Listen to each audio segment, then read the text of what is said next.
ফুলবাড়ীতে পূর্বশত্রুতার জেরে ২ শতাধিক আম ও কলাগাছ কেটে দিল দুর্বৃত্তরা। দিনাজপুরের ফুলবাড়ী থেকে মোহাম্মদ আশরাফুল ইসলামের পাঠানো তথ্যে বিস্তারিত। দিনাজপুরের ফুলবাড়ী উপজেলার অমরবাড়ি গ্রামে পূর্বশত্রুতার জেরে ২ শতাধিক আম ও কলাগাছ কেটে ফেলার অভিযোগ উঠেছে। ঘটনায় এলাকায় উত্তেজনা বিরাজ করছে। ভুক্তভোগী বর্গা চাষী শুকুর আলী ফুলবাড়ী থানায় দায়ের করা অভিযোগে জানান, ২ বছর আগে তিনি ফজলার মুন্সির কাছ থেকে ৪০,০০০ টাকায় ২৬ শতক জমি বর্গা নেন। পরবর্তীতে জমির প্রকৃত মালিক বিজয় চন্দ্র মণ্ডলের পক্ষে কাজ করতে থাকেন।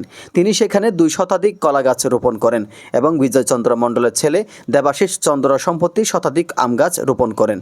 কিন্তু গত কয়েকদিন আগে গভীর রাতে দুর্বৃত্তরা এই জমির সব কলা ও আম গাছ কেটে ফেলে। শুকুর আলী বলেন, আমি কি অপরাধ করেছি? আমার গাছগুলোই বা কি দোষ করলো? কাটা হলো গাছগুলো, কি অপরাধ করলো? আর আমি যে বর্গা চাষী, আমি কি অপরাধ করলাম? আসলে এই জমিটা আপনি কতদিন আগে নিছেন? 2 বছর আগে নিছি। এখানে এই জমিটা কত টাকা দিয়ে বর্গা নিছেন? বর্গা নিছি মাত্র 40,000 টাকা। 40,000। 2 2 বছরের জন্য। কতগুলো কলার গাছ ছিল এখানে? কলা গাছ ছিল 280 টাকা।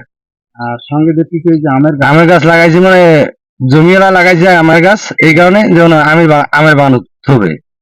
আমি কলা আবাদ করিনি, আমার ডিউটি শেষ। আপনার জমি তো এইটুকুই নাকি? আর বর্তমানে এইটুকু। আপনার নাম?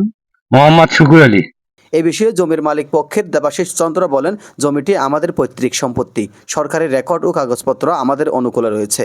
বর্গাচাষী শুকুর আলী নিয়মিত ভাগ দিতেন। আমরা কলা গাছ না কেটে পাশে আম গাছ রোপণ করি। হঠাৎ গাছ কাটার ঘটনা ঘটেছে। আমরা থানায় অভিযোগ করেছি। জমিটার সম্পূর্ণটা আমাদের, আর এই আমের গাছ আমাদেরই কেনা, আমাদেরই লাগানো। এটা আপনারা হ্যাঁ, আমরা লাগাইছি। কলার গাছ কি লাগাইছেন? কলার গাছ আগে থেকেই ছিল, ওনারা লাগাইছে। যারা কলার গাছ লাগাইছে ওনারা কি বর্গা চাষী?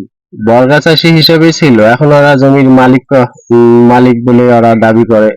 আমরা সিএস এসে পৈতৃক সূত্র থেকে আমরা মালিক। আমাদের খারিজ আছে, খাজনা আছে, মাঠ পর্চা আছে। ওরা এখন ওই পাকিস্তানি 2টা পাতা দেখায়, তাও সেটার আপনার নকল নাই, অরিজিনাল না, এই বলে ওরা দাবি করে। অভিযোগের বিষয়ে জানতে চাইলে ফুলবাড়ী থানার ওসি একেএম খন্দকার মহিবুল ইসলাম বলেন, ঘটনার বিষয়ে তদন্ত চলছে। প্রকৃত দোষীদের বিরুদ্ধে আইনানুগ ব্যবস্থা নেওয়া হবে। এই ঘটনায় স্থানীয়দের মাঝে ক্ষোভ ও উদ্বেগ বিরাজ করছে। তারা এই ঘটনার সুষ্ঠু তদন্ত ও দ্রুত বিচার দাবি করছেন। এজান নিজামুদ্দিন, ডেস্ক রিপোর্ট।